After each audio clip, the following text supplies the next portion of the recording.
ما تقریبا آماده ایم. علی بگو که کیا دیر کردن. آقای رضا صادقی طبق معمول دیگه، آقای نیما رنجبرنژاد، آقا نیما رو ما میگیم سر کار، آقای مرادی که از ساعت 10 صبح تو راهه دیگه. کی دیر کرد؟ سیاه زود میاد. سیاه همیشه زود میاد، کلا زود میاد. این سفیده. زده نوری. زده نورم. میشه من بزنم؟ واسه آقای مرادی چرا سفیدی؟ اینجا منم سفیده. بقدر نوره. شما سیاه آرزوتون سفید باشه. احسان تو هم سفیدی. شما آرزو جان؟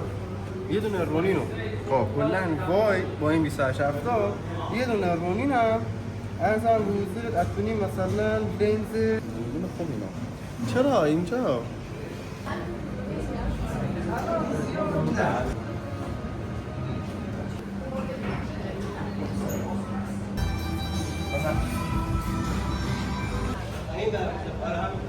جان؟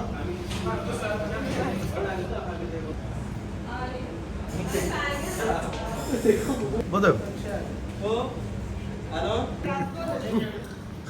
حالا همه دوربیناش رو روشن کردن. الان من یه کاری کردم همه دوربیناش رو روشن کردن. اگه ای جانوسم رو شما که اگه حیات چشی ترک زده گرمی؟ من واقعا اگه محمد امین اذیت من واقعا؟ چنده؟ آدم سرمایی هستیم اگه شما؟ سرمایه یعنی سردم میشه یا گرم؟ نه گرمت میشه. نه پس گرمایی اشتباه گفتم. بچه ها باید بگرد. سلام. سلام علیکم شما خوبی؟ چطور بود تا الان؟ عالی خیلی خوش گذشت. گرمتون نیست؟ لطفا سبزی‌ها رو جمع چرا گرمه؟ نیما این چیزی بگو. گودم بگی حله. گود. چی؟ میگی گود. ها گود؟ نه من یاد مهران مدیری بابا میخوای شیشه بدم کنی؟ بابا مهران مدیری چقدر نیست؟ هست. پیدا شده. گرمه چه رو کوله ما داریم کجا میریم؟ الان یوتیوبه؟ آره. گرمه بگی. جای منو بگی. چقدر گرم شده این تابستون باید یه جو سر کنم تو زمستون کله رو تو برف کنم تو تابستون با اینکه کلی فن دارمه توی تابستون میخوام سفر کنم این تابستون پولا رو با خرج کنم این تابستون. خسته شدی؟ نه اوکی تنظیم با شما اصلا دسته نمیشه.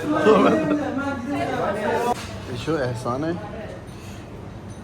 رونین میزنه. عضو چه بگم بهش اینایی که هی تعلیقن یه بار تا یا خدا پشت سیگار میکشن نگیم.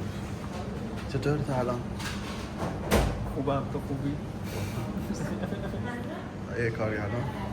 کارگردان همه کاره. الان دوربین عکاسی دستم یه دقیقه دیگه رونین دستم خسته گشته اومده در اصلا چیکار کنم؟ دو گوش. میگم درسته فکر کنم خب بابا اینم من آره من خیلی تحمل کردم واقعا از همین مدیر تولید بگیر رو مخمه پستتو میزنم صدام رو مخمه صدای خودم الان رو مخم خیلی تحمل امروز ولی خیلی تموم شد. خداحافظی باید چجوری کنیم توی یوتیوب؟ مراقب خودتون باشید. مراقب خودتون باشین تا اپیزود بعدی. خدافظ بای بای